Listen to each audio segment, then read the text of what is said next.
Fellow Nigerians, in the corridors of power, the line between justice and politics is often thinner than it appears. Today, that line has come into sharp focus. Former Kaduna State Governor Nasiri el-Rufai has been detained, and while authorities cite ongoing investigations into allegations of corruption and financial misconduct, many Nigerians are asking a question that is impossible to ignore. Is this detention purely legal, or is it political? Could this be a carefully orchestrated political witch hunt disguised as law enforcement? This is not speculation alone. Actor, politician, and ADC chieftain Kenneth Okonkwo has claimed that the stress of el-Rufai's detention contributed directly to the death of his elderly mother, Aja el-Rufai, who recently passed away in Egypt. According to Okonkwo, the emotional shock of learning about her son's detention, of hearing rumors, seeing uncertainty, and feeling helpless may have been too much for her advanced age. He did not mince words. The trauma of detention killed her. Pause and consider what that means. This is not a private tragedy in isolation. This is a family at the center of a national storm. And if the detention of a former governor can have such devastating personal consequences, then the political undertones cannot be ignored. In a country where politics is often zero-sum and every legal action carries symbolic weight, the question becomes urgent. Are certain figures targeted not merely for justice, but for influence, advantage, or intimidation?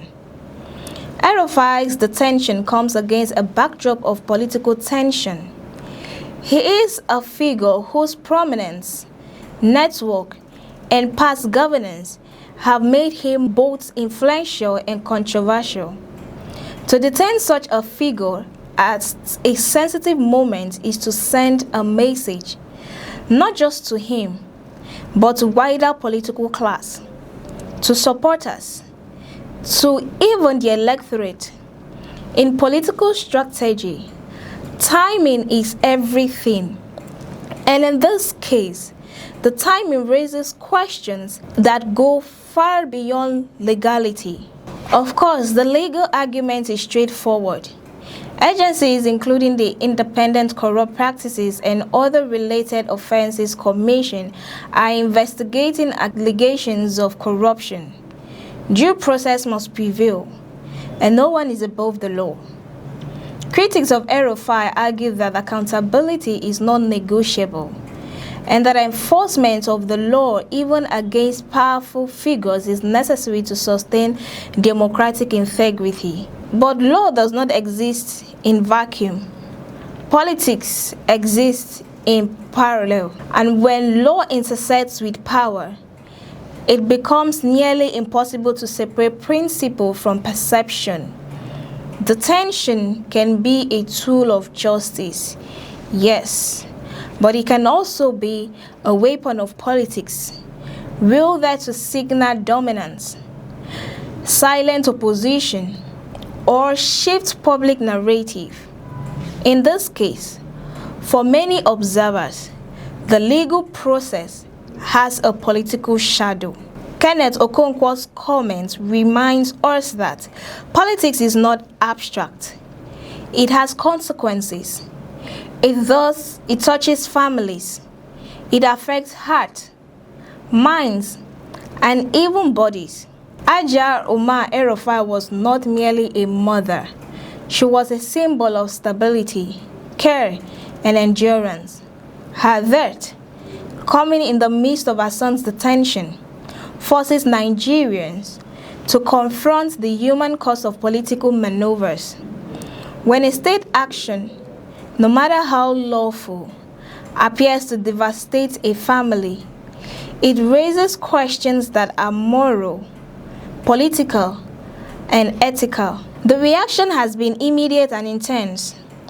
Vice President Kashim Shettima visited the el-Rufai family to extend condolences, signaling that the story transcends party lines and political divisions. But the visit, while compassionate, also underscores the complexity, a legal process, a political context, and a human tragedy are all unfolding simultaneously, forcing Nigerians to ask hard questions about the nature of power in the country. So what is the story here? It is more than detention.